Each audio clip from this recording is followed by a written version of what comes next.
Okay, folks, we're back and we're going to talk about making an abstract painting that references your still life painting. And I'm going to talk about a few compositional examples to begin with, and then we'll go into process. So let's get started. I wanted to start first with, my finished still life painting. All right.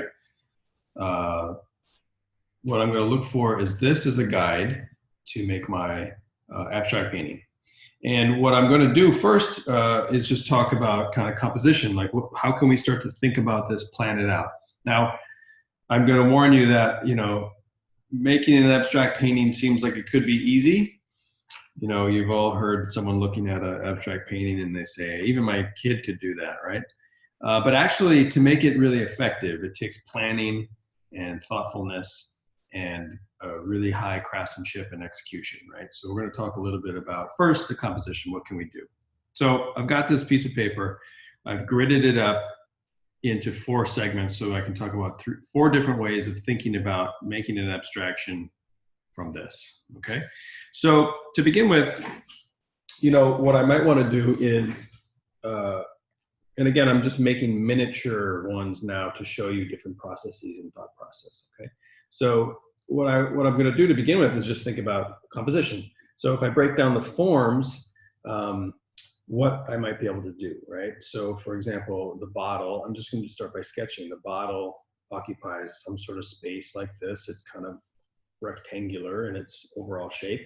The shell is a bit more triangular, okay, in its shape, right? And the glove has a cylindrical kind of round shape. I might just use some ovals, right, to describe that.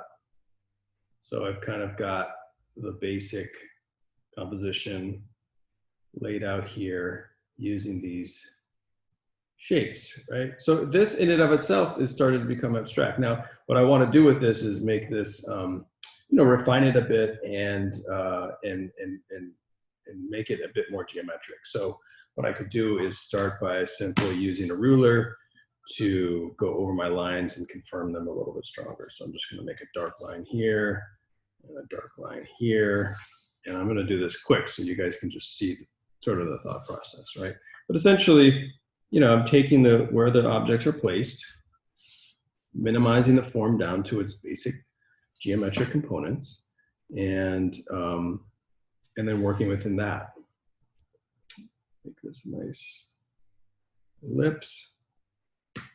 Oh, broke the pencil.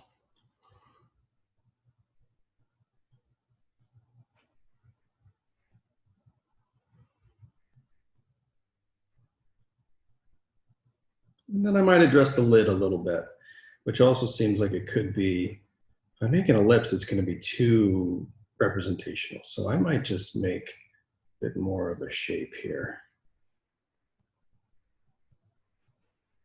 And have some sort of connection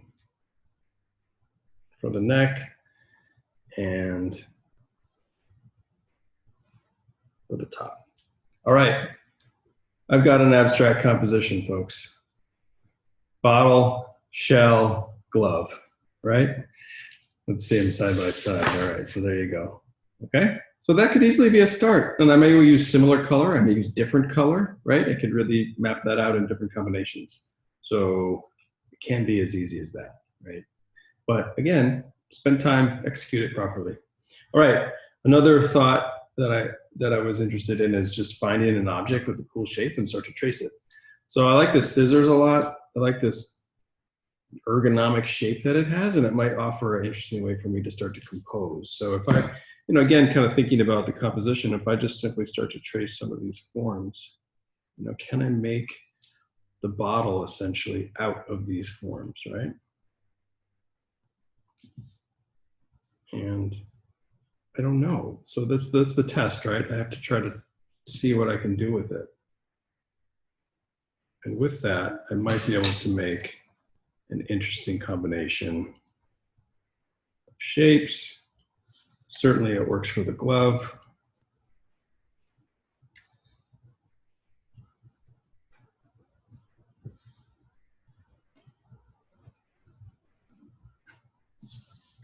Okay, and feels a little unbalanced here.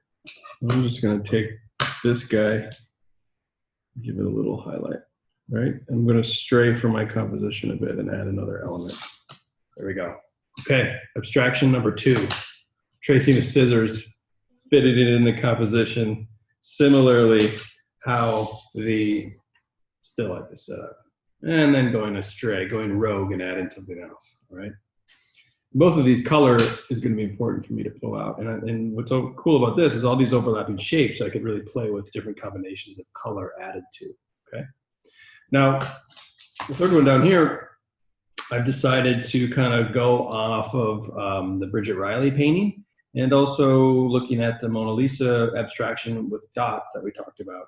So in this case, what I've done is just taken my time and made a diagonal grid, which I thought could be interesting.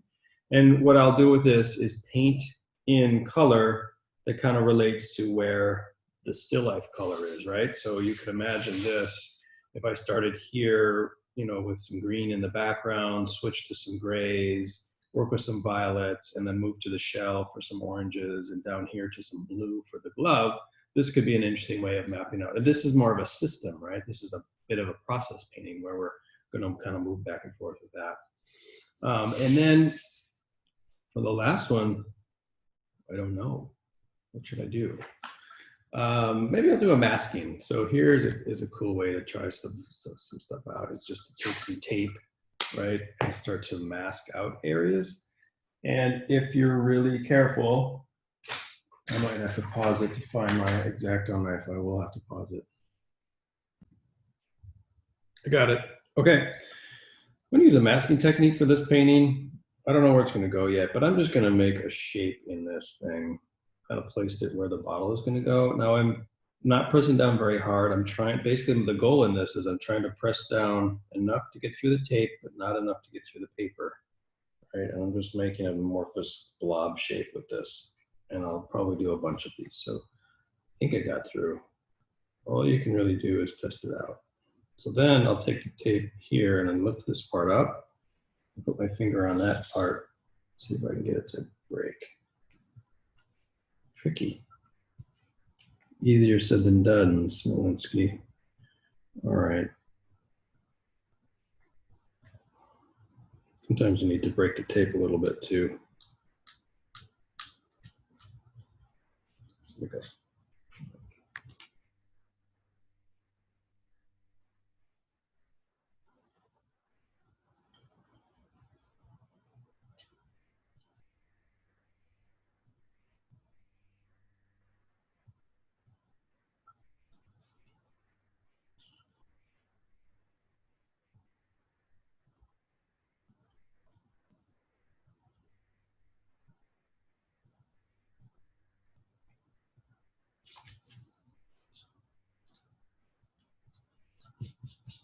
Okay, so there you go.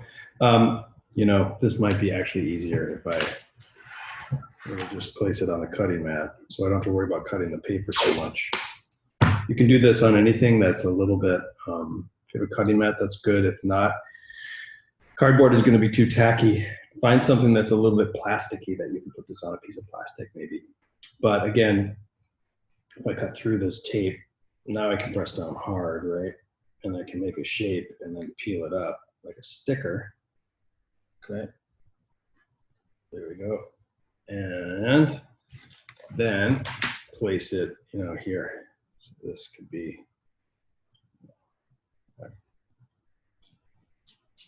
Okay.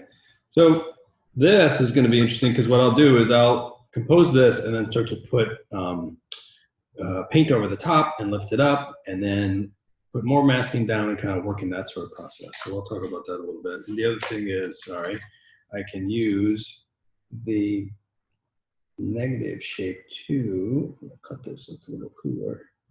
Let's see if I can get this to peel up. Come on. There we go. All right. And by the way, you know, you could use prefab stickers too if you have something.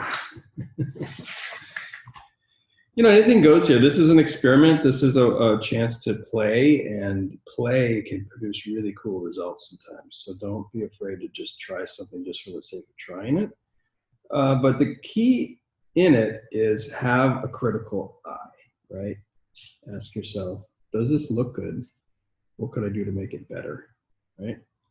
And that, my friends, is going to be this part of the composition, okay? There, masking. A little funny thing in there too. Okay, so I'll work on this a little bit more, and then I'm going to talk about applying color. I've got the start of 4 abstract compositions, loosely based on my still life, okay? And I'll offer different options for painting these in a little bit. Okay, I'll see you soon.